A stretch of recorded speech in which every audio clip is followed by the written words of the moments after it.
Hey, Amie. Yeah, Juan. Give me that beat. It's Baseball Shangri-La with Amie Cuevas and Juan Ramirez.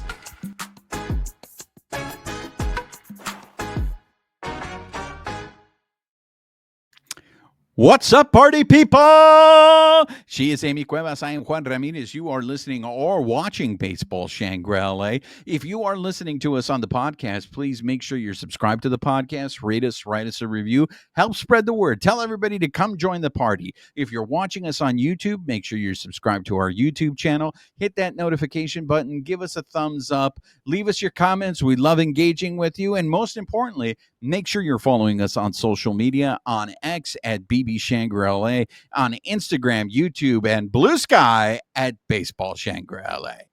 Amie, ¿cómo estás? Hi. How was your weekend? It was good. I'm sorry. I'm so excited that it's opening day eve that I'm almost speechless. That is correct. At the time we are recording this, it is opening day eve. So if you're listening or watching this tonight, or if you're going to listen to it on the way to the stadium tomorrow, if you're going to watch it tomorrow morning to get you ready for the game, you go ahead. Either way you're doing it, this is pre-opening day, ladies and gentlemen. We're feeling the excitement. So before we start talking some Dodger baseball, I would like to address some of the comments from the comments corner. Wait, before we get into that, I feel like now that you've got your Apple powers restored, we need like a double peace sign, or will it work? Will it work? Oh, there we go, ladies and gentlemen. For you YouTube viewers, you can see the confetti that just rained on me. So this is what happens when you run an update on your computer, Amie. Just to let you know. I would not know what that experience was like last week. Technical issues. So, guys, I want to address some of the comments from the comments corner from our last episode, and I want to preface this because I just want to say thank you. I want to say thank you to our viewers on YouTube that left these comments. I think for those of you who are loyal viewers, listeners to this program, I think have followed Amie and I long enough to know that social issues are important to Amie and I. And it's kind of part of the reason why we created this show is so we could, whether you want to call them special interest stories, but so we could spend time and discuss a story like the Dave Roberts and his mother's story that we discussed last week. So to hear people and how they reacted to that episode, first of all, I just want to thank you guys for taking the time and sharing those comments. Amie, I don't know if you want to read them or if you just want to address some of the comments that we received. Yeah, I think reading them just does service to thank you guys for, even just taking the time. Thank you also, by the way, for some of the congratulations for Juan sharing, my IWBC member page. But we heard from David Wants a Taco. He said, as a light skin, the racial dialogue in this episode kicked ass. Definitely really awesome conversational points. And as somebody who sometimes feels too mestizo for my Caucasian side of the family, but still too salsa blanco for my Latinos family, the conversation here is really appreciated. And so as these started rolling in and getting to see these, I was texting Juan, we were texting back and forth, and it was just like, we're so glad that this resonates. El Cerebro 94 said that he or she loved your conversation surrounding Dave Roberts and the struggle with balancing multiple cultures. And then I just saw the newest one from at Ms. Robinson _ it's time for Dodgers baseball. And this one really touched me, especially as we were talking about all of this. I mean, all of them touched me, but just again, thank you guys so much for writing these in. So this one said, thank you for this insightful conversation on language and heritage. It is exactly my life experience, and Amie's language journey was what I experienced. People don't always talk about why certain households only spoke English, but the racism my grandmother experienced shaped her and her grandchildren are the way we are due to her life. Now, the racism comes to all of us because we speak English well and not Spanish perfectly. The greatest racism and negative judgments came from those in our own culture. It's been such a painful struggle for my family because we love both our combined heritage, yet have been rejected by both. So no matter how hard we've tried to meet the standards of both, the Selena effect indeed. And so I felt everything that you guys all said, because as we shared last week, that's been my life experience up until now, and probably going forward. And you know what, Amie, I do want to thank you as well, because you made yourself pretty vulnerable, I feel, in that last episode by sharing things in your experience. And I'm glad that you were comfortable enough to share that. And as you can see, what you said resonated with our viewers. So again, guys, if anything, I know there's a lot of Dodger shows out there. There's a lot of Dodger podcasts, and a lot of the times we're all saying the same thing because we are watching the same games. We have a lot of the same takes. So, what I like to feel kind of differentiates us from those other shows, other than our love of movies, is moments like in our last episode where we both, I mean, I don't want to speak for you, Amie, but for at least for me, my Latino heritage is very important to me, and I want to incorporate that in part of the show. I know that some people will feel that, Juan, just talk about the Dodgers. We don't need. Well, that's part of who I am. So this is a show where, unfortunately, whether you guys like it or not, you're going to get my personality, and my personality is dependent a lot on my heritage. So it is one of those things where I'm proud to display my heritage and show it, and hope that my heritage is a part of the show. I would agree with you there, and I think because I don't want to say you come to yours naturally, because as we saw last week, we all have struggle. I, I even just some of those comments, like speaking about like a grandmother experiencing racism, like my from stories I've been told, my grandfather experienced the same thing coming here. He came from one of my grandparents came from New Mexico. The other one, my great grandfather came from Mexico, and when they were here, even just like apartment hunting, looking for homes, they wouldn't get accepted. Their applications were turned away, and then one day somebody was like, "Oh, are you Italian?" And my grandpa was just like, "Yep," and that's why they gave him the apartment. And so I know that those things have shaped us down through culture, and all of these things, even some of my more Mexican or Latino family, they don't identify as much. And I feel almost not fake, but like, well, I'm trying too hard because I love this aspect of my culture that I didn't really get to grow up with, but I love this piece of me, much like you do too. And so it just feels like this hard won battle. So for us to not include it in the show, I don't know how we would like exclude it, because I think it is so important to both of us. Absolutely. One of the other comments that I do want to address from the comments corner before we proceed into Dodger baseball is Lamppost Out.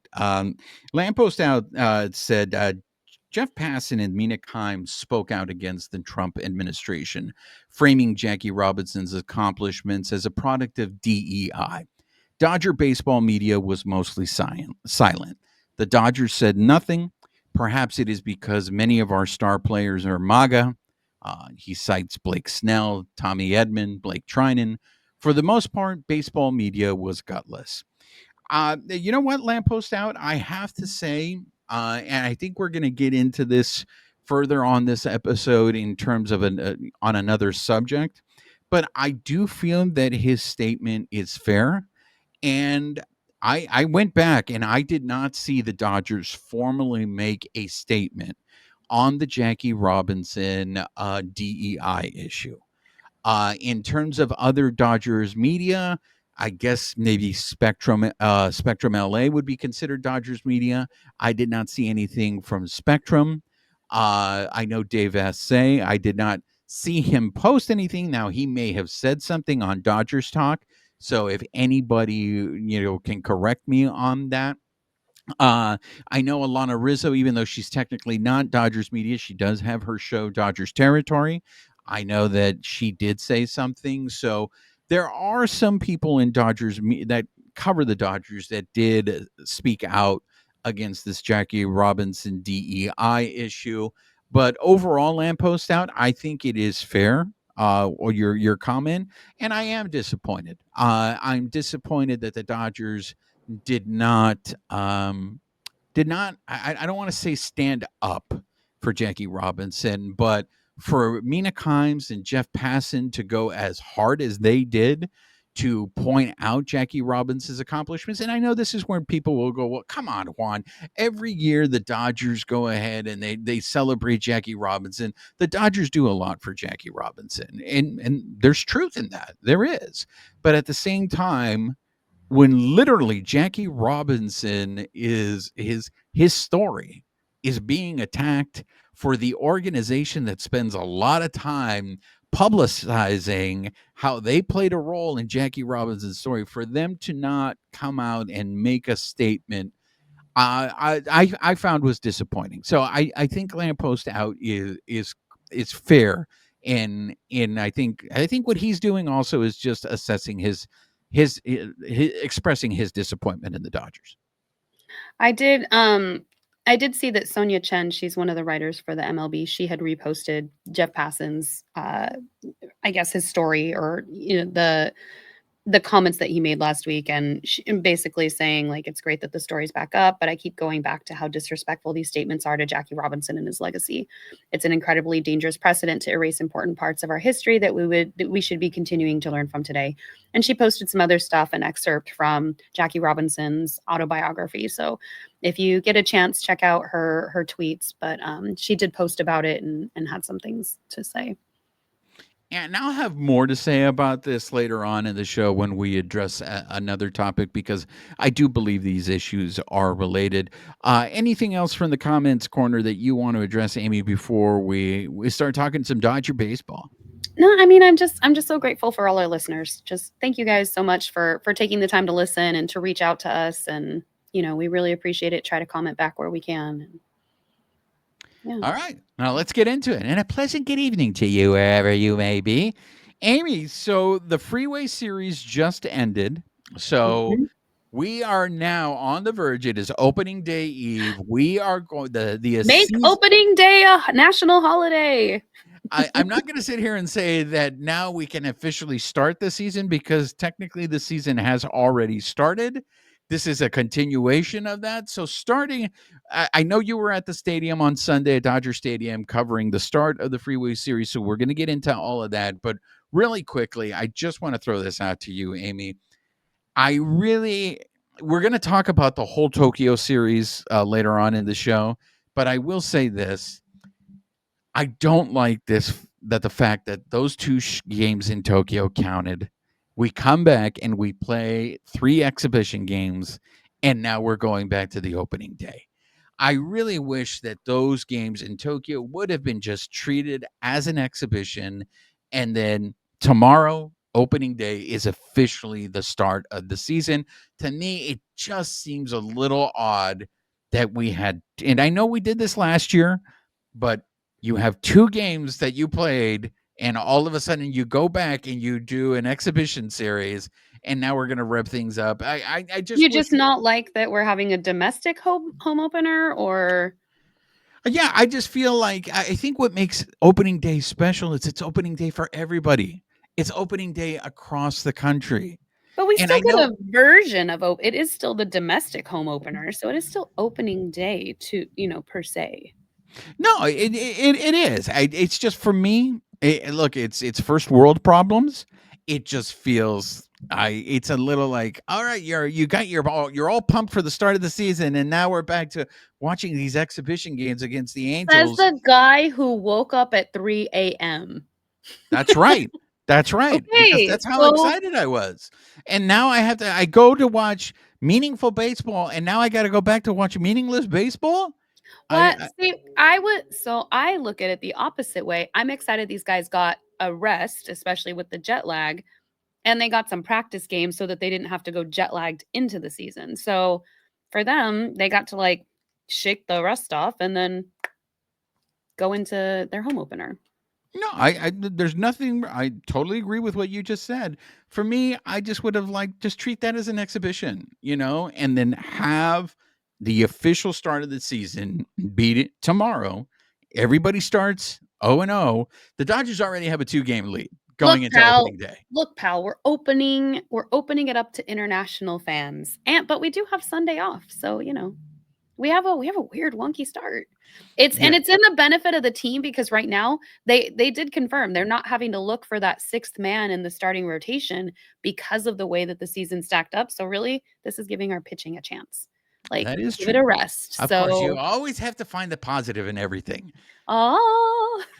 All right. So you were at Dodger Stadium on Sunday. Let me start before you get updates. Let me start this because one of our listeners, DJ Wait. Jesse. Yeah. Are you going where I think you're going? Because I was gonna surprise you with something. Well, okay. You tell me, and then if not, you stop me. This is how you know, ladies and gentlemen, that we totally improvise this whole show. So for everyone who thinks that we go by a script here and we half the time, Amy, probably most of the time, Amy has no clue what's going to come out of my mouth. Oh, you're so right. And then for those of you who watch on YouTube, you can tell by her wonderful poker face whenever I do open my mouth and say something that she's just like, oh, okay. Wish he would have run that one by me. But DJ Jesse has been sending me videos of the renovation at the stadium. So look, they had their first game of the season at Dodger Stadium on Sunday. Amie, you were there in a press capacity covering. Can you tell us, are the renovations complete? And if they are, how does Dodger Stadium look? It looks good. That's what I was going to surprise you with. The field is done. They were able to play a game, shock. So, no, it looks great. We got to see the new clubhouse. It was amazing. It definitely looks a lot bigger. They were saying it's 40% bigger than it was before. So just the renovations that they've done, we don't get to see beyond the clubhouse, but like the lighting, the space, they've done a really great job of it. You guys will see it in the background of some of the player interviews that they were doing there from Sunday. So I'm sure you'll get to see more and more of that. But everything that I saw, it looked really great. Okay, these are going to be yes or no questions. Either you can confirm nor deny. But this is just my observations from the interviews that took place on Spectrum Sportsnet LA. So from what I could see in the background, one, it feels like they're in a club. Now, you and I last year were in that clubhouse after they would win games. And I know they had like a whole strobe light thing going on. The fog machine and all that stuff. But that was manufactured. I will say this, just by seeing like Mookie give his interview in front of his clubhouse, because I believe now the plaques, it's all electronic. It's all digital, yeah. So like if you have a player come up or down, they can just digitally change that name now. So is the club lighting, is that part of the clubhouse or is that manufactured? Because it looked like it was low light. So it was low light with a lot of, you can see the blue light in the background. So yeah. Blue light. Thank you very much. I saw a lot of blue light there. I don't know if they can raise the lights. I would assume with all the renovations that they've done, if they need more light in there, they could. But we weren't privy to any of that. So. Did you get any player reactions about the clubhouse? Were the players happy that it's 40% bigger? Or are they liking their new digs? Yeah, I mean, everything that we've heard is positive. I think even Tyler Glasnow was in an interview on social media talking about how great it is and, just what they've done and in such a short amount of time that should have taken much longer. Everybody seems pretty stoked on it. Now, we know that the clubhouse got renovated and then the field was all tore up and the field looks like it's ready. Do we know of any other new additions to the actual stadium itself? Off the top of my head, no. I mean, we were pretty busy running around all over on Sunday. We obviously assuming that the visitors clubhouse also got upgraded, but haven't had a chance to see that yet. So, okay. So what did you? Oh, the hallways. So the hallways, they got new tile on the way to the clubhouse. So I believe this is secondhand. So do your own research, kids. But they have like beautiful like fine tile work that was done all along the hallway that leads from the corridor into the clubhouse. And somebody was saying that it's similar to what was done at LAX. I think the artist might be in her 90s, so she also did the art at LAX, but it's art that's in the hallway now. So it's got kind of a 70s feel to it, but it's different shades of blue with tiny tile work just done throughout the hallway. And then all the pictures that were on the other side are still there.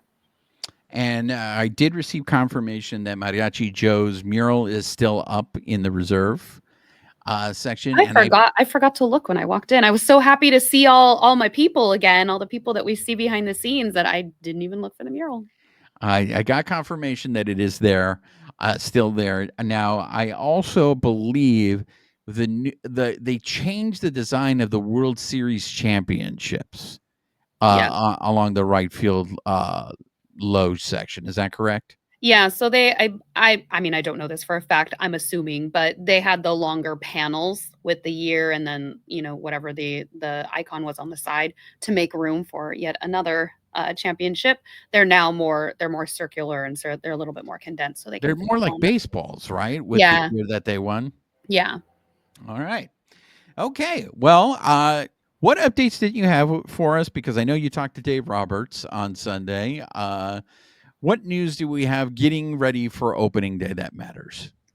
So he announced the home opener starting pitcher. So I don't upset you, since opening day has technically already happened. But Blake Snell will get the start, so he'll be pitching against Tarek Skubal. Yoshinobu Yamamoto will be pitching Friday, which is also the ring ceremony game.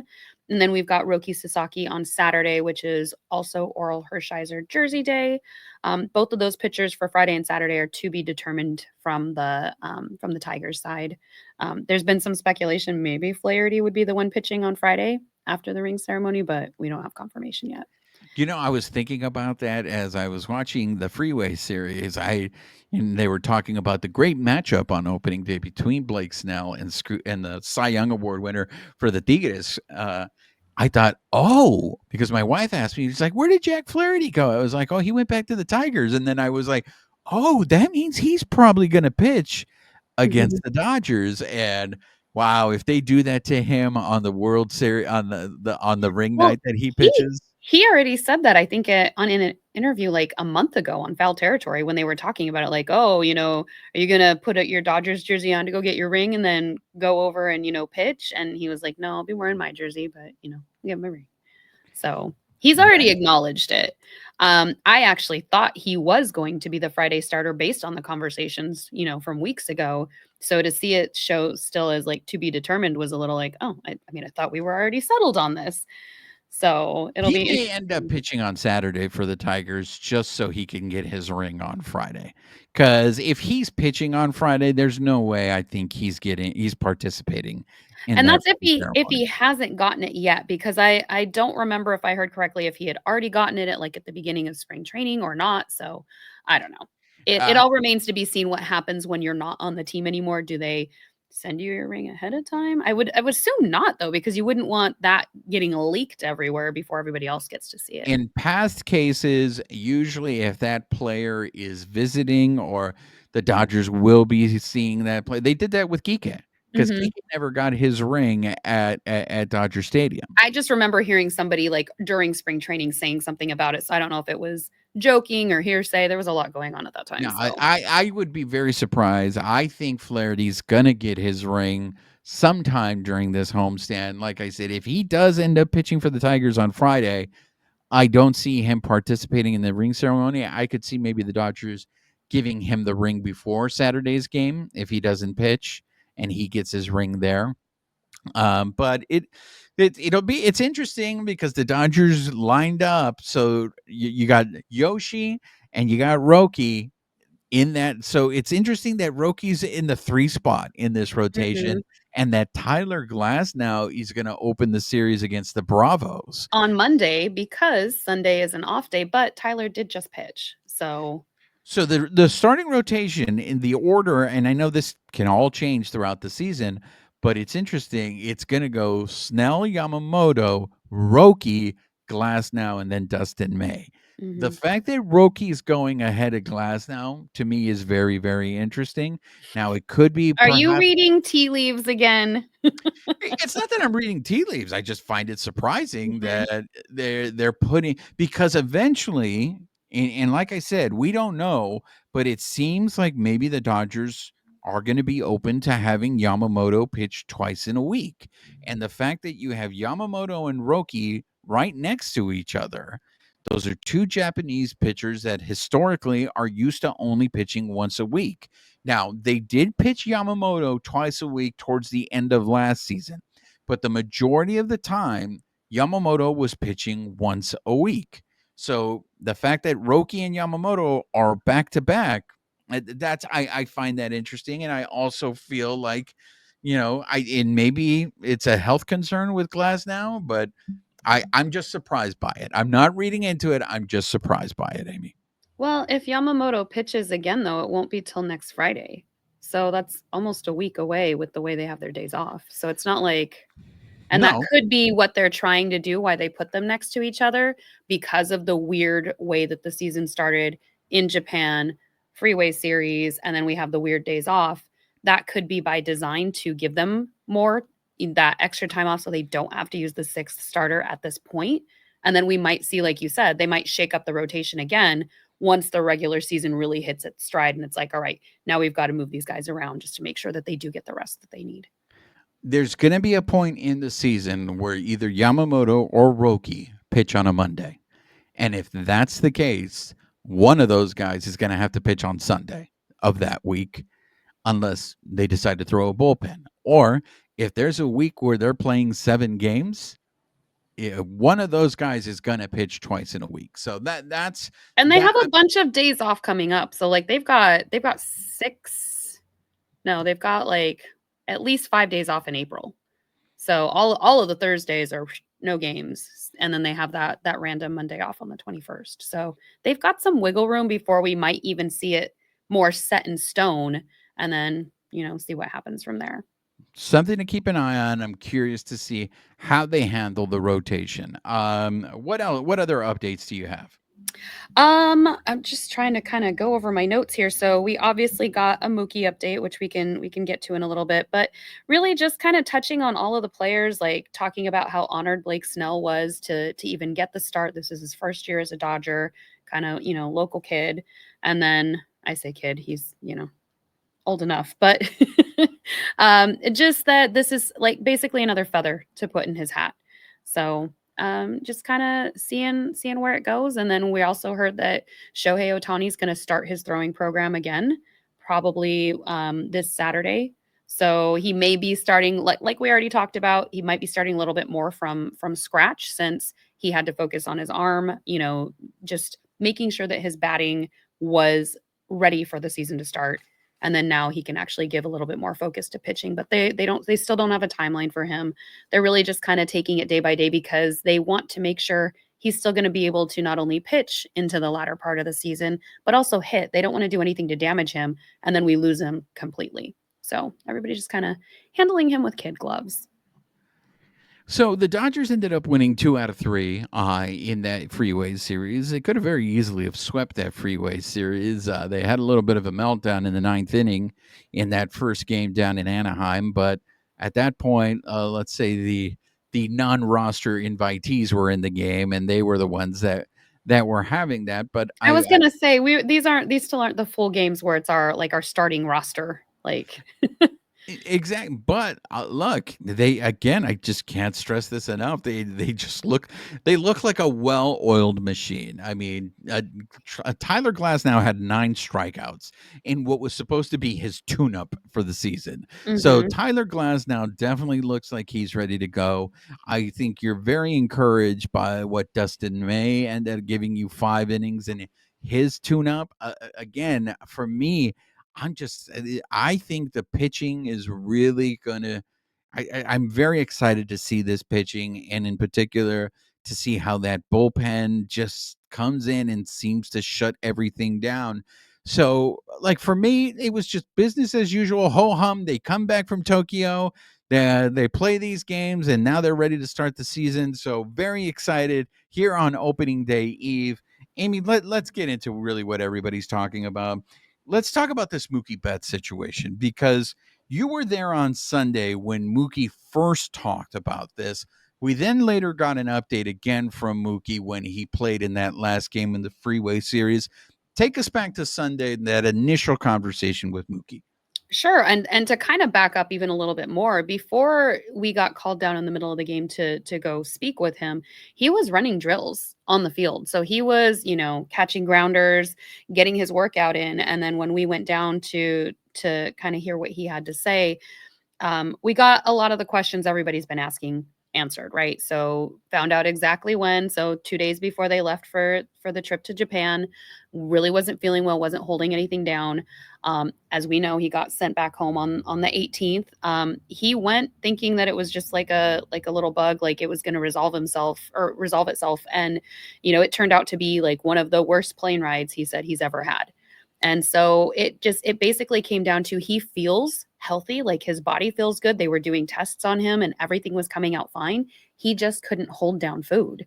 And so every time he would eat something, it would come right back up. And it's hard to go practice or play a game with your body running at a deficit. So I think he said that he did have an IV when he was in Japan, and, he'd been having some smoothies when he can't keep the solid food down, but playing without eating just wasn't really an option, which is why he got scratched from Sunday's game. Did anybody ask him, was it his decision to travel to Tokyo? I don't recall if they asked him that or not, but I think if we go on the assumption that, Mookie, much like Freddie, they're going to fight to be there thinking that they can get into a game.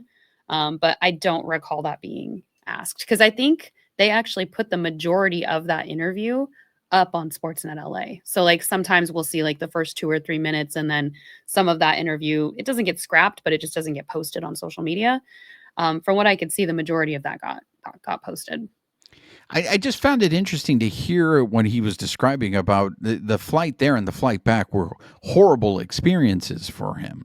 Like you, I tend to think that it was Mookie who was forcing the issue and said, "No, I'm going to Tokyo. I'm going to be fine. I'm going to be fine." But also not necessarily like forcing it per se, but like if, when we all get a stomach bug, we usually think like maybe 24, 48 hours. Like typically that's what's going through your mind. You're not thinking it's something that's going to linger. So if that's the case, and I have this big series coming up, okay, I'm willing to be uncomfortable on a flight, not to the extent that we later found out that he was, but in my head, I would be probably having that same mentality. Okay, this will probably, by the time we get there, this will probably resolve itself, work it out of my system. So who knows if there was even like pressure or forcing. It could have just been like, well, I might be fine, in the next 24 hours. Like the more and more I kept hearing these stories, and especially when he got scratched, I just kept saying to myself, "This is really weird. This is really weird. What is going on?" And you hear different numbers all the time. Initially he was listed at 180 to start spring training. Other people are saying he weighed less than that. Either way, to me, let's just keep it at a round number. He lost 20 pounds. And when I saw him finally play in that last game of the Freeway Series, Amie, he was noticeably thin to me. Yeah. And to the point where, and I know his timing was off in that game. He hadn't played in a long time. He did not look good at the plate. You don't have those nutrients and that sustenance if you can't hold food down. And I know it doesn't seem like this is an option, but I'm curious. Would he not be better served to start the season on the injured list, allow him to get that weight back on, get acclimated, and then start the season? I just have this feeling that this guy's going to struggle in that series against the Tigres because he's still recovering. I mean, he played in his first game in weeks. Yeah. And you know what? He knows his body, like they have, really good trainers on their side. So the fact that he is saying, I think as of yesterday, that Dave Roberts backed it up, he will be ready for the home opener. I guess it comes down to him saying, like, he has been dying to get back into the game. He's used to moving his body. So being, I don't want to say lethargic, but he's not going through the motions of what he normally does. Maybe that's worse for him. Maybe playing is the better of the options for his body and what he's trained it to do, and not doing anything. is worse. But he did say yesterday in his post game with Sportsnet that he knows what he needs to stay away from. When people pushed at that, he's going to keep that to himself. He's going to keep it in house. But at least they've targeted what the issue was, evidently. So he can now move forward, and you don't have like that pall that was hanging around him on Sunday, where it's like you just feel so bad for him because you don't even know what's causing this. You're seemingly healthy in every other way, and it's just like, how do we get to the root of it? And it sounds like they finally have.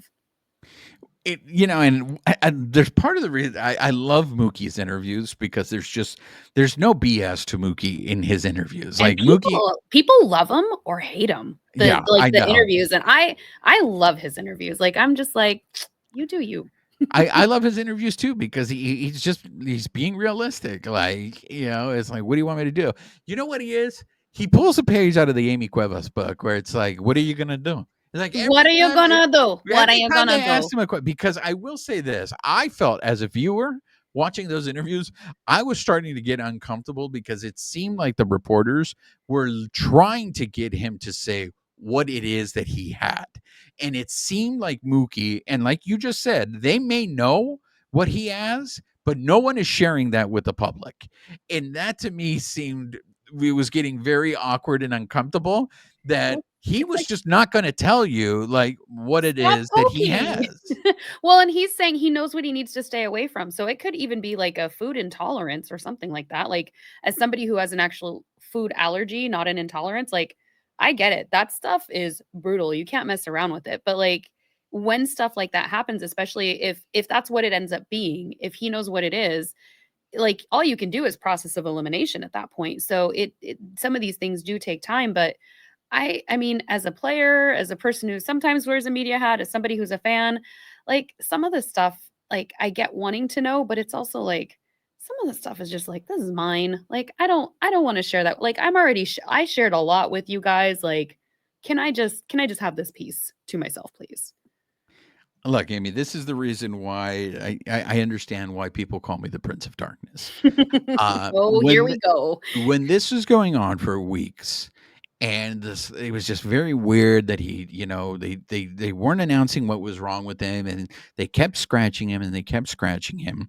I went to a very dark place. I didn't want to say it out loud because I didn't want to speak it into existence. Did you light a candle? I went into a very dark place, because what this immediately ran into my head, it reminded me of, and this is where I'm going to age myself, was when I was in middle school. And during the day, my friends told me, hey, did you hear that Magic has AIDS? And I'm like, what are you guys talking about? And then I got out of school, went home, because back then we didn't get news immediately. I went home and I turned on ESPN, and there it is. It's true what they were telling me, that Magic Johnson had HIV. Now, prior to that, Magic Johnson had missed practice. He had missed games with what they were saying is Magic had the flu. I'm a little scared about the inner workings of your brain right now. Keep going. And so I went there. Amie, and I sat there going, oh my gosh, because then some people started telling me, going, Juan, what if Mookie has Crohn's disease? Like, what if Mookie has some sort of like digestive, not to the extreme, like not like, hey, Juan, Mookie has HIV, not to that extreme. Okay, I'm glad you clarified. But in my mind, the way I was looking at it was, there's something seriously wrong with him if he's can't keep anything down for this long, and he's losing. The concerning thing was the amount of weight he lost in such a short amount of time. That made me think there's something seriously, there's a serious health issue here. And it wasn't that, and like I said, I want to be clear, my experience with Magic Johnson is what I was equating, where it's like, wow, I didn't expect to hear that, right? I wasn't expecting to hear that with Mookie, but when someone was saying, like Crohn's disease, or giving other example of digestive, I was like, that could be something that maybe he has, something he's going to have to deal with the rest of his life, for the rest of his life. It was isolated to his stomach only. Yeah, because he said after the last spring training game, every other part of his body was fine. Mm-hmm. It was just his stomach. So to hear you say that they know, and just Mookie isn't going to share it with us, that's fine. I'm just glad that he's finally able to eat and keep something down. I just do feel sometimes the job of the organization or the manager is to protect the player from himself. So as much as Mookie wants to play opening day, as much as Mookie wants to play in that opening series, seeing how he looked in that last game of that Freeway Series, to me, I looked at my daughter and I was like, oh my God, he was already skinny to begin with, and he looks skinny to me. It looked like his clothes were just hanging on him. Yeah. He did say, like, he did address that though, where he said that, he still feels good. He has that, like, he still has, like, he's stronger than before, even because I think people were asking about, like, well, you've lost a lot of weight. So, I mean, I think he knows his own body. I think, to your point, like, they're gonna let him slide on certain things, but I think if it comes to protecting him, we have seen that Dave Roberts will do that. The organization will do that because they don't want to hurt him. If they've had trainers and doctors looking at him and they feel confident that he can play, to me, it's like, okay, let's start moving forward. They'll evaluate him, but at the end of the day, like, what are you gonna do? Like, What are you gonna do? what are you gonna do? Like, What are he's you either gonna gonna do? play, he's gonna play a couple innings and he might come out, or he's gonna play the whole game. He's aware of that though, because that is something that he told us on Sunday. He's like, I don't want to start a game and put myself in a deficit, put the team in a deficit when that hinders all of us. So he's aware of it. So I don't think he would play in that home opener if he truly did not feel he had the strength.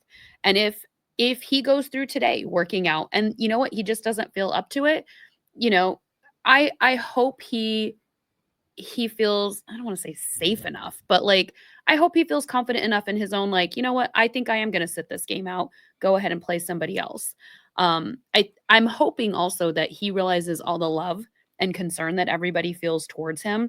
I know he does get a lot of shade, but I had people reaching out to me, and like, somebody shared their like family text thread of like, mom's upset, family members are upset, they're all worried about him.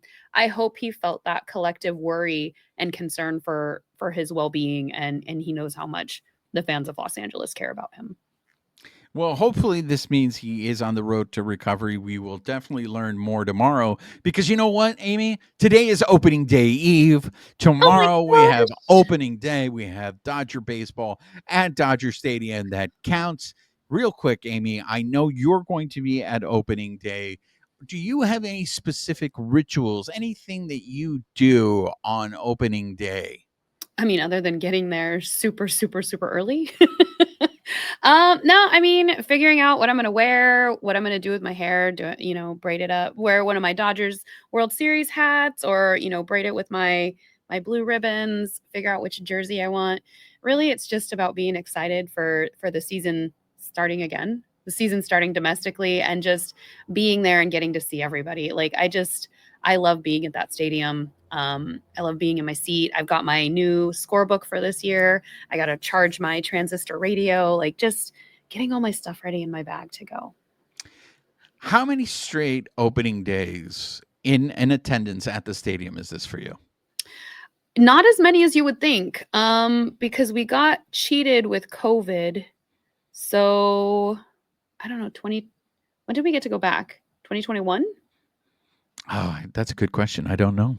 So maybe 21 so everyone since then, because I became a season ticket holder when I moved back here in 2019. We lost 2020, the year, not the not the World Series. So probably the last 4 years. So prior to you actually being physically in attendance for opening day, how would you celebrate opening day?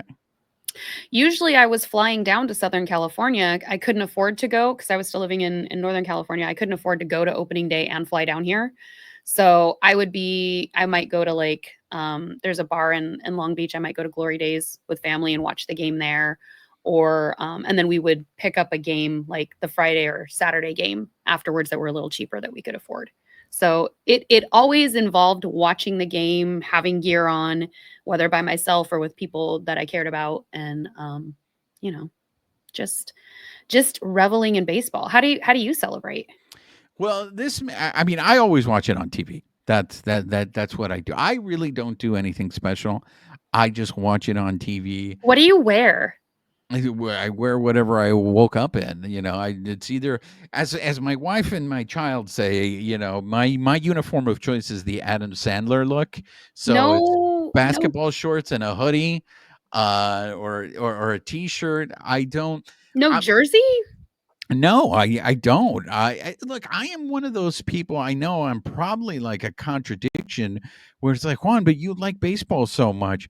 I've never had a desire to go physically to be at Dodger Stadium on opening day. I see I mean, those it's a crowds. cluster. It is a cluster. I I will tell see you those this. crowds, and I survived an Otani bobblehead, and I just feel like I feel opening day is amateur hour. I feel like all the worst fans come out on opening day. People are getting blitz. It's just a horror show, and that's why I've never really had a desire. Now that may change. I may get to a point where I may get opening day tickets, because I was one of those people that was against spring training. I was like, why am I going to go to spring training? I'm going to spend all this money on spring training where I could use that money and apply it to going to regular season games at Dodger Stadium when it counts. I ended up going to spring training and I loved it. And Mhm. I strongly encourage anybody, if you were like me and just a Scrooge McDuck and you're just like, no, I don't want to do anything like that, go to spring training. Eventually, I may do an opening day but my initial, like, I look at opening day and I get anxiety just like being around those crowds, and it's not. You know what? I'd rather watch it at home, relax, because that way, if they get their ass kicked, no one will see me yelling. Oh No gosh. one will see me being miserable. So I mean, I'm right there with you with like the anxiety because I definitely feel that going to the stadium anytime. I'm an introvert. That's why I love having my radio, my scorecard. Like it keeps me in my little zone, in my little bubble.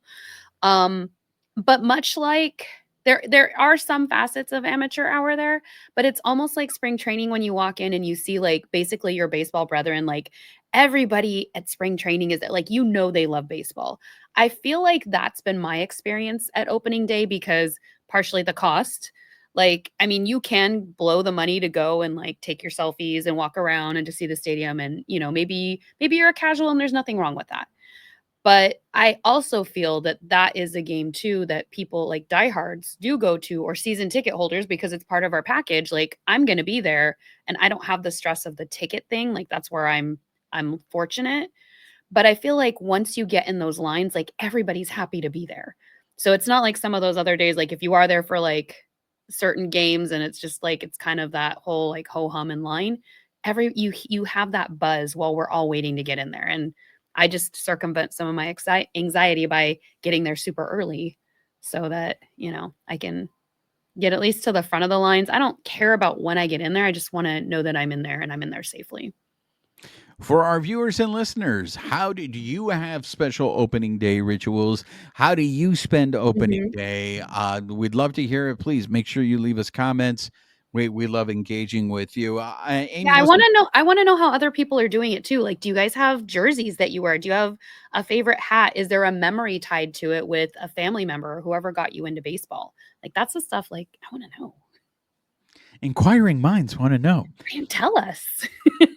All right, our next topic. Believe it or not, ladies and gentlemen, we actually have an update on Julio Urias. Do you guys remember Julio Urias? You Who? remember like what happened to him? Amie, can you give us the update on Julio Urias? So, yeah, last Friday we found out that the MLB had completed its investigation into Julio. So they reviewed all available evidence. They had suspended him until the conclusion of the 2025 All-Star break. So he will be reinstated from the restricted list on July 17th. And that was for violating the MLB's joint domestic violence, sexual assault, and child abuse policy. So they do feel that the discipline was appropriate. But while that's happening, the MLB will continue to make support services available to him and his family. Look, I know we've spent time on this. We've discussed this. There was a point where I felt that Julio Urias was going to play a huge part in the future of this Dodgers organization. And then this happened. And to be fair, he Julio has no one to blame but himself. Because this is the second offense. He's the only major league player to have 2 offenses. So he's the one that put himself in this position. Whether this is fair or not, he was looked up to, especially by the Latino community, because he was a Mexican. He was a left-hander. He reminded us a lot of a certain left-hander. And so there was he was, I would say, a very popular Dodger. And when this went down, I think there was a lot of disappointment with fans. And I think it serves as a reminder. I think we're going to revisit this again on this show, but it served as a reminder. We have to be careful about putting players, not just players, but anybody on a pedestal, because there is the possibility that something. This one's a tough one for me, Amie, because you know me. I believe in the power of redemption. I really believe that people should have the opportunity to redeem themselves, but it has to be earned. It can't just be given to you. You have to truly earn that redemption. So I'm very curious to see how if he can do that, because I don't know if any major league team will be willing to take a risk on him after the All-Star break. Now, we all know that, any team could be desperate. They would go ahead and give him an opportunity. I'm curious to see what he would do with that opportunity, if he will express remorse, if he will earn that redemption. I also wonder, performance-wise, what is he going to be like? Because we are talking about a year and a half or maybe 2 years by the time he pitches, that he will not have pitched in Major League Baseball. So how will he look performance-wise? How will fans react to him? Because the Dodgers have gone to great lengths to erase his existence. You go to that stadium, to Dodger Stadium, there is no proof that Julio Urias was the winning pitcher of the 2020 World Series. Well, not the winning pitcher, it closed out the 2020 World Series. And again, I can't stress this enough, people. He did this to himself. Like I said, it's really tough, Amie, because you mentioned it. It's his second offense. If you did it once, okay, you get a chance for another opportunity. But now twice, I hope he proves me wrong. I'll leave it at that. Sometimes, though, the even if you did it once, like as somebody who has had domestic violence in my life, in my upbringing, like it's you also have to think about the other people that are seeing this too. There are fans that are affected by this. There are families. And so while yes, we believe in second chances, giving somebody a second chance on like the highest stage when you could give maybe like a rookie or somebody else could earn that spot, where it's like it's almost like yes, you did do your penance for this, but does that guarantee you a role here, whether that's baseball, football, etc.? Because that is harm that is happening to other humans, and there are real life ramifications where we do see that in sports every day, where people are reinstated, and it's almost like, well, it never happened, but there are still people, the victims, living with those ramifications, people who have that in their life that are dealing with that. And I know that it is a very popular response of like, well, even if the victim in that case, like, why didn't they just leave? There are so many bigger points to what is going on with this. It's such an endemic issue in society that it's hard for me to hold somebody up like that as a role model to people, to kids growing up, to people who watch the game, and to fans. So for me, it's a little bit more of a complicated topic. Well, Major League Baseball definitely did a thorough investigation of this, because they really took their time on this, and so It's interesting. I definitely don't see him re-signing with the Dodgers. I, No, I, I don't think that's going to happen. I mean, you know what? I could be wrong, but I don't see him coming back. so I am curious to see, as I said, if there is a Major League Baseball team that would be willing to give him an opportunity, being that he is a two-time offender, the only one in Major League Baseball. I mean, you've seen no one will sign Trevor Bauer.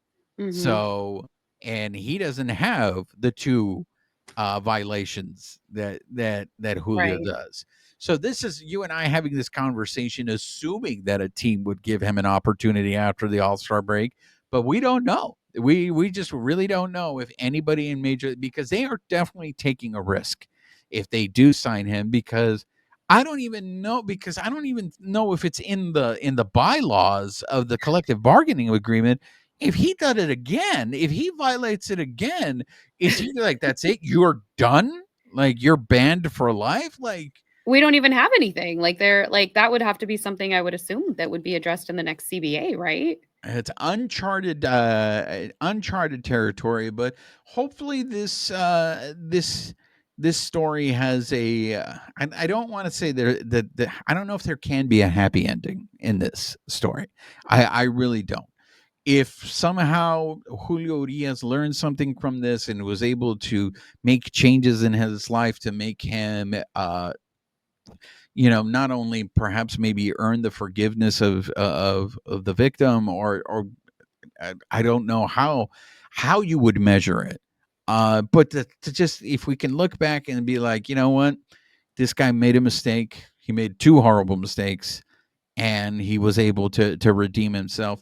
That's the version I would like to see, but I don't know. I don't know if we're going to see it.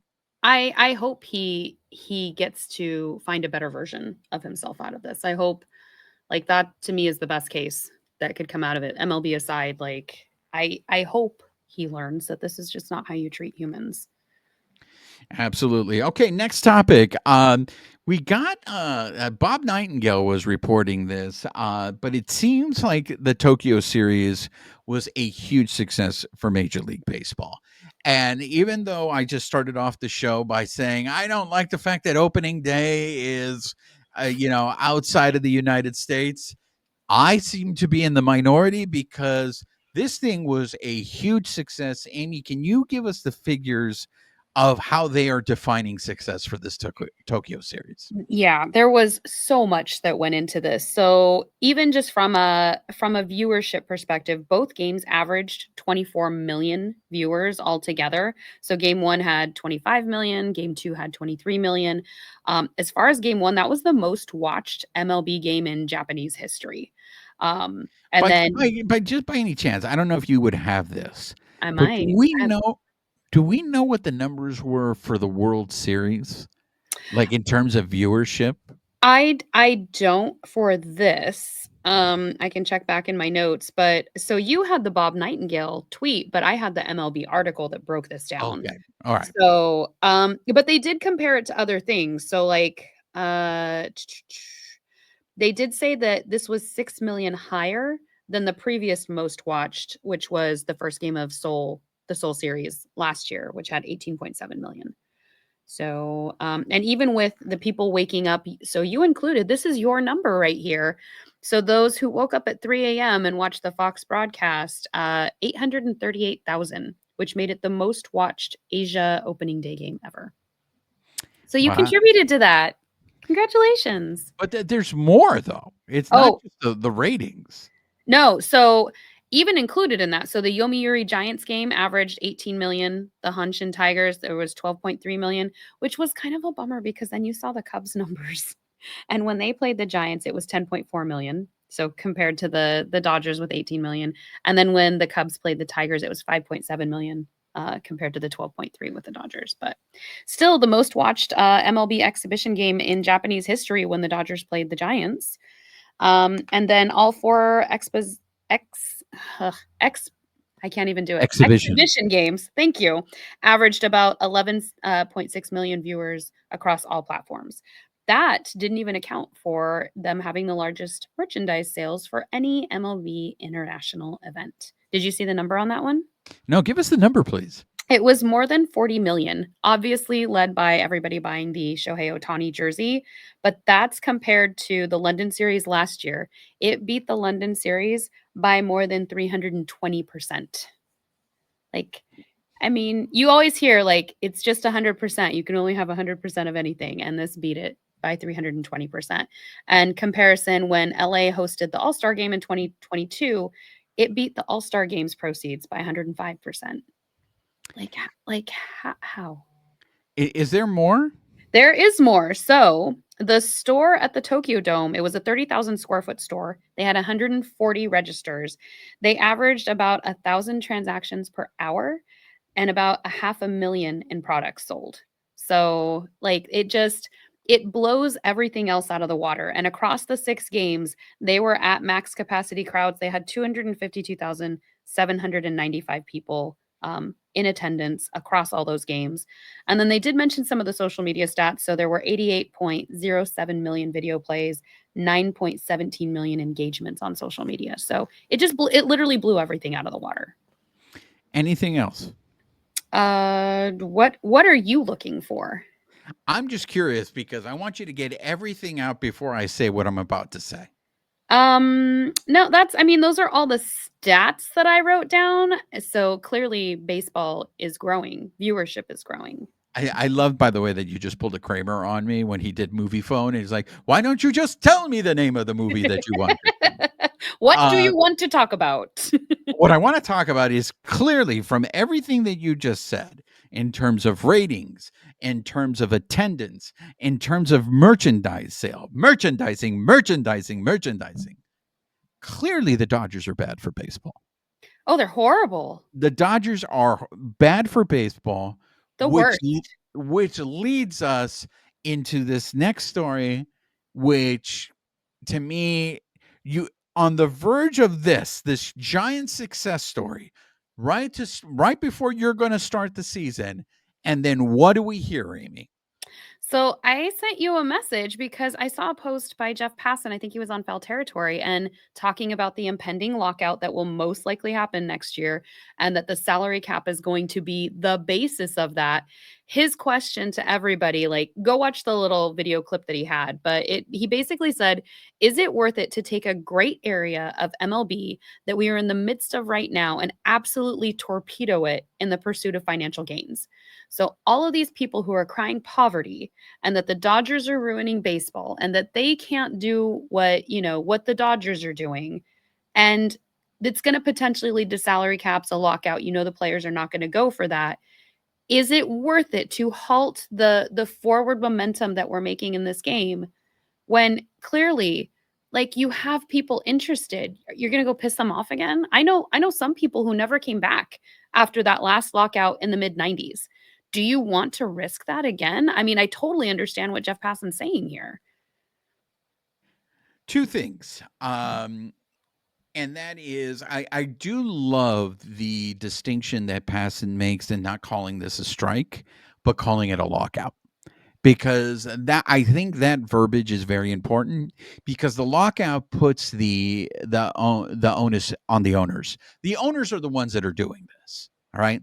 And it hurts the players because they're the ones who can't get services. They can't meet with their teams. They don't get their regular training when stuff like this happens. So not only is the greed hurting the game, it is hurting the players that are playing it. These people who are on the front lines. And again, I think it's important that we set that distinction. I think Passan did a great job of putting it out there, going, look, the league is successful right now. The league is in a moment, and you guys are going to ruin it because of greed. And let's not pretend anymore. Dick Monfort of the Rockies, the owner of the Rockies, said this a while back. This is all about stopping the Dodgers. This is all about doing whatever they can. And what kills me is they haven't opened their books. So while everybody is screaming poverty, we don't know if they are losing money. And these guys are willing to kill a golden goose for their own pride, the fact that the Dodgers have beaten them at their own game and has run circles around them, and the fact that they are embarrassed by this, they are going to cut their nose to spite their face.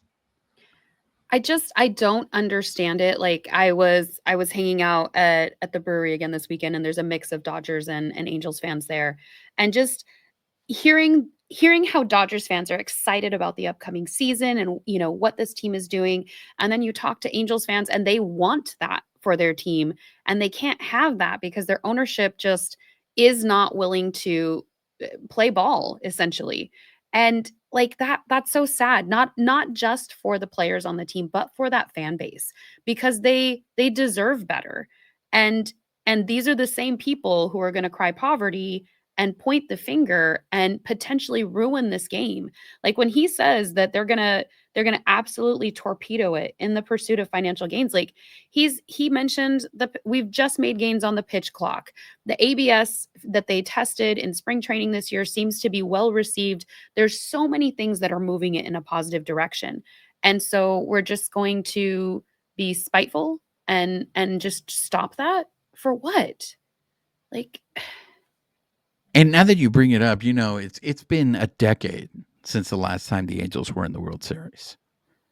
Like you just you wonder, and this is me speaking as a Raiders fan, when your team is horrible for as long as the Raiders have been horrible, you run the risk of your fan base becoming apathetic. And how do you win them back? How do it's not a good business model, right? To drive fans away, to do that. So you can feel it though. Like take a slice of the Dodger fan base, and you can feel, even just right now, like I'm not even around any Dodgers fans. I know how excited everybody is for tomorrow. Whether you're going, whether you're watching on TV, everybody's excited. Can other MLB fan bases say the same thing? They may be excited that baseball's starting, but did they have that excitement that we know our ownership fielded a great team, that the team believes in themselves, and they take that with them on the field every day? Those other teams, the players are going to do their best, but do you like, I don't feel that same excitement across the board. Like, and that makes me sad. Like like this is something that we're passionate about. You should be able to have this be like your happy place. And if you have ownership that's blocking that for you, and then is also now going to potentially ruin it for everybody in the league, like what are we doing? it just feels like there is a black cloud over Major League Baseball. And so as much it just seems like, oh, look, it's a beautiful day. Let's go. Like Ernie Banks used to say, let's play two. But you see this black cloud in the horizon and you're like, all right, let's hurry up and get these games in before the rain comes. Mhm. It's just You in a better time. enjoy the heck out of this year. Exactly. Enjoy it while it lasts, because these guys, and I have to applaud the players. I think the players have done a really good job of putting it out there that this is on the owners. Mhm. And the unfortunate thing is when it comes to a lockout, I think the owners will always end up winning because they're the ones that have deeper pockets. So they'll be able to outlast the players. But for these guys to claim that they're losing money and their solution to losing money is to lose more money because that's what a lockout is going to do. But they haven't lost money the last couple times this happened, though. That's what they were saying, I think, in an article, oh god, like a month or 2 ago. They were saying that the owners didn't lose anything the last time we had that lockout because we still started the season on time.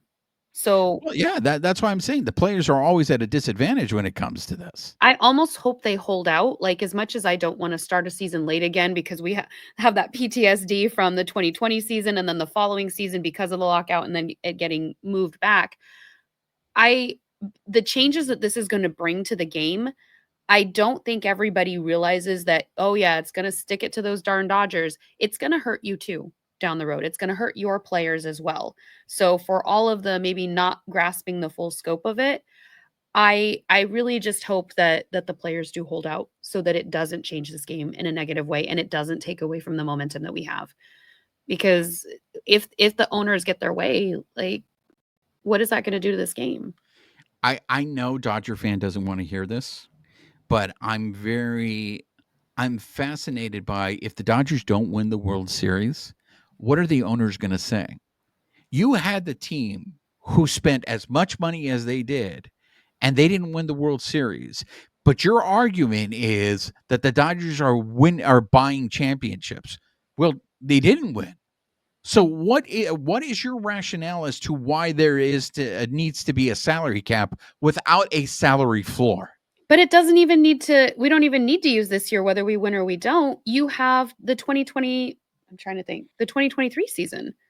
If that doesn't prove it, besides all of the other, like, why did the Dodgers not have World Series rings from the time that they started winning the pennant?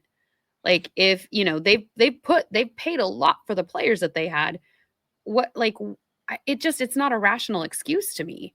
Like, No, and the it's fact that not. there is no salary floor, and you cannot prove that this is ruining baseball per se, but you can prove that there are owners that are taking from the luxury tax pool. Some of them are not fielding the team that they should, that gives them access to those funds, which, again, we keep talking about those grievances. Oakland has two of them, or not even Oakland, Sacramento, the Athletics have two of them, and they're still pending.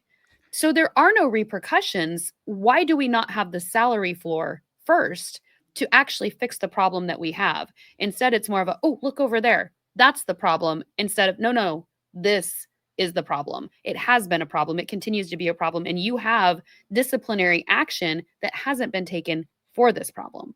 So what are you going to do about it other than create something else as a diversion? You mentioned Sacramento. Fun fact, ladies and gentlemen, do you know, going into the 2025 season, excuse me, who has the highest ticket prices? No. Well, because Yep. they have a smaller capacity. The Sacramento, well, we can't call them the Sacramento A's, but the Athletics. The Chronicle is calling them that. They've decided that's what they're going to go with. That's right. When you look at the highest ticket prices for the 20, obviously everyone would think, oh, it's got to be the Dodgers. It is the Athletics, ladies and gentlemen, that have the highest ticket price for 2025. Wow. Yeah. Go figure, right? To go sit at River Cats Stadium. There you go. I know that's not what it's called, but that's what I call it. So it's crazy. It's crazy. All right, we're going to move into our last topic of the show. And we saved this one for last because I think this one's a doozy, ladies and gentlemen. And that don't worry, I have a palate cleanser afterwards. Okay, good. So the Dodgers announced just yesterday that they have accepted the invitation from the White House to attend the White House. This is a tradition that's not only extended to Major League Baseball, World Series championships, but to other sports. The Philadelphia Eagles, the Super Bowl champions, they have also accepted the invitation from the White House. I know there was a lot of people on social media saying that the Eagles had turned down the invitation. That is not correct. The Eagles have accepted the invitation. So there was, let's just say the reaction was mixed. I know a lot of you, our viewers, our listeners, reached out to me.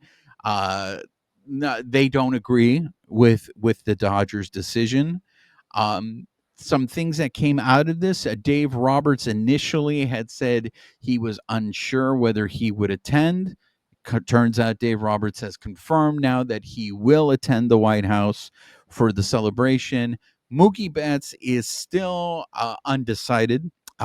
Just for you guys, in 2019, when the Red Sox visited the White House for their World Series championship in 2018, Mookie did not attend. So Mookie said, hey, he is going to discuss this with his family, and then we'll make a decision.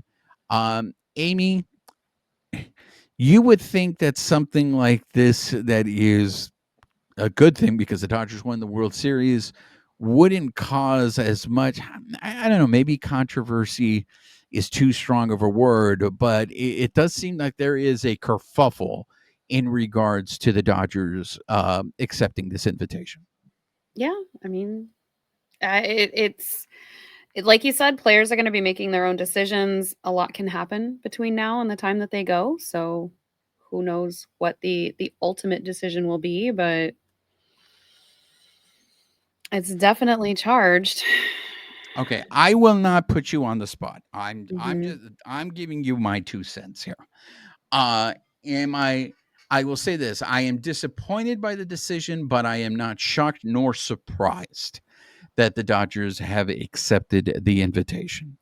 I mentioned this earlier in the sense of, especially when we were talking about Julio Urias and being careful about putting players on pedestals. Mhm. This story to me serves as a very good reminder as to that the Los Angeles Dodgers are a business. The Mhm. sports team is a corporation. And their main objective, and I know it sucks for us as fans because what we care about is the game. Their main objective is to make money. And they have a very diverse fan base. And there are fans of theirs, not only, and I go back to Lamppost out who mentioned this, there are players on the Dodgers that are supportive of the current administration on there. That's why it doesn't surprise me that the Dodgers did this. Mhm. Especially going back, let's just go back to the original sin, ladies and gentlemen. The original sin being Chavez Ravine. Ah, Okay. I was like, That that is could go in so many different directions. no, the original sin of what happened in Chavez Ravine. And let me preface this by saying the Dodgers as an organization have done many good things. You look at the Dodgers Foundation in what they've done with building baseball fields in urban cities. They've made donations. They have done positive things for the community. Okay, so we need to acknowledge that. But at the same time that we acknowledge that, we can also acknowledge some of the things where I feel the Dodgers as an organization have dropped the ball. And we start with the original sin of what happened in Chavez Ravine.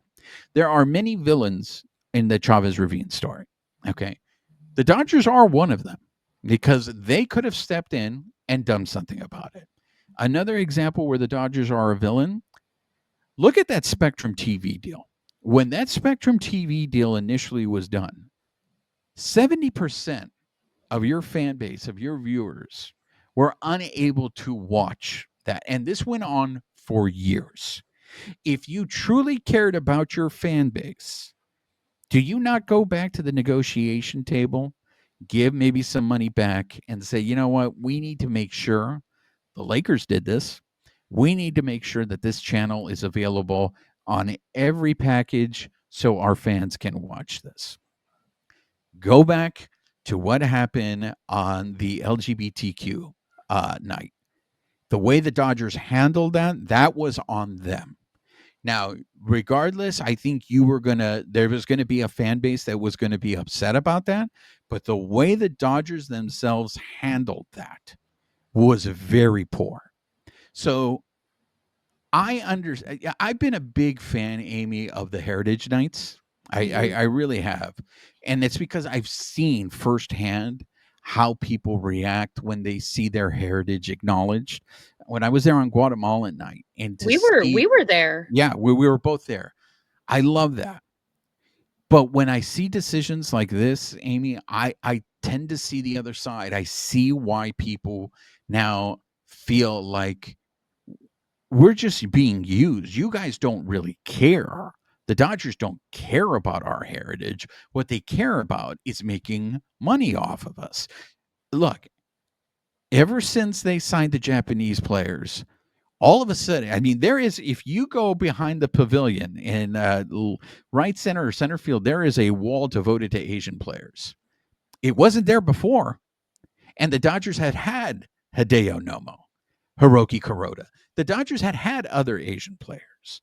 But now all of a sudden Ohtani comes and you're seeing a lot more Asian signage. They are playing more to an Asian fan base, which is not, there's nothing wrong with that. As a business, that's what you're supposed to do. So again, This to me is a reminder that this is a business, this is a corporation, and that's why it doesn't surprise me. That being said, Amie, do I think they shouldn't have gone? Like I said, I was disappointed in the decision, but this is what I would do. If I was the Dodgers, I would go to the White House, and you know what I would do, Amie? I would wear a Okay. Jackie Robinson jersey. And if I was the Dodgers, I would make everyone on the team wear a Jackie Robinson jersey. You take a picture with the President of the United States, everybody wearing a Jackie Robinson. If the Dodgers did that, I would applaud them, and I would say, all right, they took an opportunity here to make a statement. Because again, like Lamppost Out said, the fact that the Dodgers said nothing and made no statement about Jackie Robinson and the DEI is very disappointing. It is very disappointing, and it makes me feel that everything that they try to do for the community is disingenuous. But they have an opportunity. Like I said, I would love to see all. I know not all of them would wear a Jackie Robinson jersey. I was just gonna say, you're gonna, because of mixed views, you're not going to get full. Exactly. But that to me, yeah, that's where I stand. Like I said, I don't want to put you on the spot. If you want to share or you want to react to anything that I just said, by all means, you can go ahead and do it. But this I to me was expected.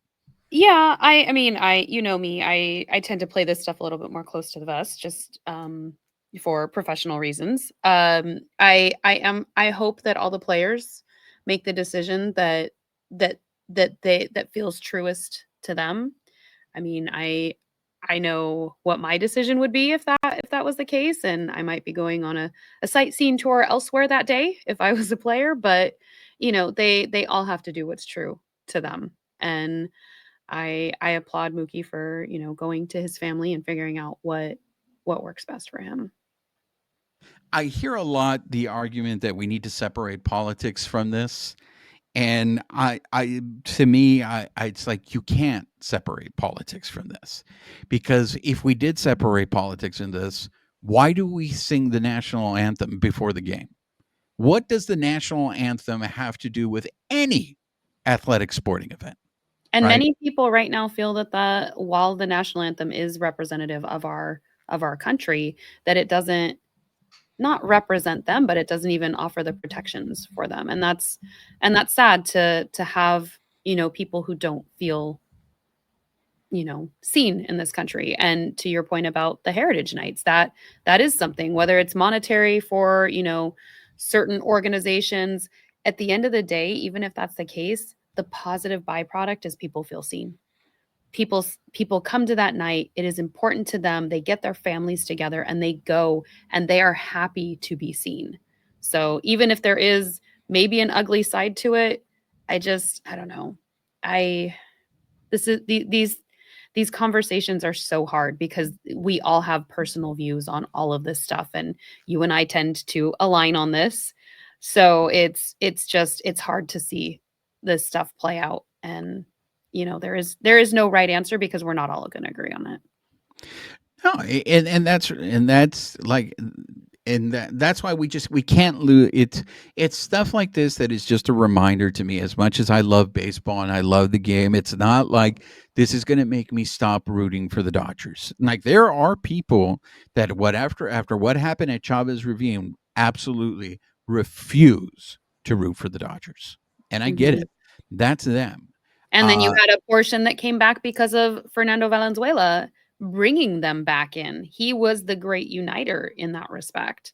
But you will still have people who are they were hurt so badly by that. I understand why they can't let that go. Yeah, and look, I am guilty of this. And for me, self-righteousness is a disease that I suffer from. So I try to do the best I can to try to check myself before I wreck myself. Riggedy wreck, sir. Riggedy wreck myself. But I will say this. I mean, yeah, I'll go. but I'm wearing a Jackie Robinson jersey, and I'm making sure that I'm either right by the president or I'm in the front. So, I mean, Mariachi Joe wore a mariachi outfit to the Mhm. White House. So if anybody says, "Well, that's disrespectful," or that's you're calling attention to it, like I said, guys, you can't take the politics out of something that's political, and Mhm. this is whether you want to say it is political. LA Taco, an independent news source, wrote in an opinion piece where they said that the Dodgers turned their back on their city with this decision. I know a lot of people are not going to agree with that statement, but that's why I'm saying, Amy, regardless, like whatever Mookie decides to do, whether he goes or he doesn't go, he's going to get grief about it. Which is unfortunate because it is a personal decision. How we all feel in this world right now, that is very personal. If we have our friendships, our family members where we have safe spaces to discuss however we feel, however we identify, however we believe, it's unfortunate that these guys are on such a public platform that they are going to get flack for it one way or another, where it is his personal choice. It's any of these players' personal choice. For me, it bums me out, Amy, because this is the organization of Jackie Robinson, right? Mhm. This is the organization that prides themselves. Well, do we have a statue of Jackie Robinson out in front of the stadium? Baseball was the sport that, interjected themselves into a national conversation when Jackie Robinson played for the Brooklyn Dodgers. Okay. It had far-reaching impacts on the civil rights movement. Exactly. And since then, I don't think Major League Baseball has come close to having a moment like that. I get it that the majority of the players that play Major League Baseball are conservative. It seems the sport itself is conservative. So to expect the Dodgers to make a statement, I just don't think. I don't think is realistic. It's not what this organization is. So that's why I agree with your point. Like this is an individual choice, Mhm. and if you see them wearing any of them wearing a Jackie Robinson jersey, I want credit for it. All right, I want credit for the idea, and to me, What do you want? Like, what is you just want, like, a little asterisk? yes, that's Or right. okay. I want a You little. want I a want you to tell taco? all your friends. I want you to go to the brewery. Have you ever seen the meme of it's Leonardo DiCaprio from Once Upon a Time in Hollywood when he's pointing at the TV screen? That's what I want you to do. I want you to take a picture of when you see someone on Okay. the Dodgers wearing a Jackie Robinson jersey at the White House. I want you to point and go, Juan was right. Juan was right. Okay. How about I just give you a taco instead? That works well. Speaking of palate cleansers, you said you have Oh, a palate cleanser because we don't want to end the show on that. yeah. Well, no, now I might have to go dig out my Jackie Robinson jersey for tomorrow. So, there I can give you some of your credit right away. Thank you. Appreciate it. Um, so we do have a follow-up on the Paul Skeens card that got pulled, that the That's that the right. Pirates were trying to lure somebody into some season tickets so that they could keep it into the organization. It just went up for auction last week. It sold for 1.11 million to Dick's Sporting Goods via the Fanatics Collect, and proceeds from their portion will be donated directly to the LA Fire Relief Funds for the LA Oh, fire there we wildfires. go. Yeah, Hey, just like the facts of life says, you the take the facts good, of you take the life. bad. The facts of life. That's right. I just had my very first fantasy baseball draft this past weekend. So I was Oh, working on the sidelines, seeing Mike Trout take batting practice. My draft went into effect, and it was like and Paul Skeens was my pitcher. I was third in the draft, and I I got him. I don't know how you do it. I've never done it, so we'll see how this goes. It I is think fantasy football is too time consuming. To do fantasy baseball every day, This is my Lord, first time, so I don't know what I'm in for. Who knows? I could be what's the crying name of by your next team? week. We all have very generic names. It's with a Saber or an IWBC group, I think. So mine is just Amy's Doyers Cultura. Uh, see, Yeah, sorry. I would have gone with Catalina Wine Mixer. Uh, okay. Catalina. Are you? wine? Oh, wow. Are you telling on yourself right now? Do you not Maybe. know? You do not know where Catalina wine mixer is from? I don't. Why don't you share with me? It is from the masterpiece known as Step Brothers. Oh, yes. Okay, sorry. I don't quote that movie regularly. I have others in my catalog that I go You don't to. want to go do karate with me in the garage? Did we just become best friends? See, you I know. I know enough. It's I the know enough. Catalina wine mixer. So there is somebody, I do want to give credit to somebody on our team. So there is somebody called Came Saw Kershawed as their team name. There we go. See, that's the best part, I think, of any fantasy sport is the teams that they come up with. Like, Well, I got nervous, and so I was just like, and typed something in because well, my fantasy football team is Mexican Fletch. So of course it is. It's why, not. why do you eye roll? Why do you constantly eye roll with me? I'm gonna change mine to Michiro. The Fighting Michiros. There we go. The Fighting Michiros. Yes. So there you go. I'll work on getting that edited soon. Wink, wink. Yeah, you do that. All right, that's going to do it for this episode, ladies and gentlemen. If you've been listening to us on the audio portion of the show, please make sure you're subscribed to the podcast. Rate us, write us a review, help spread the word, tell everybody to come join the party. If you're watching us on YouTube, make sure you're subscribed to our YouTube channel. Hit that notification button, give us a thumbs up, leave us your comments about anything. I know you guys have opinions on this. We want to hear it. And most importantly, make sure you're following us on social media, on X at BB Shangri-La, on Instagram, YouTube, and Bluesky at Baseball Shangri-La. She is Amie Cuevas. I am Juan Ramirez. Nos despedimos con un beso. Amie, say goodbye to the people. Goodbye, people.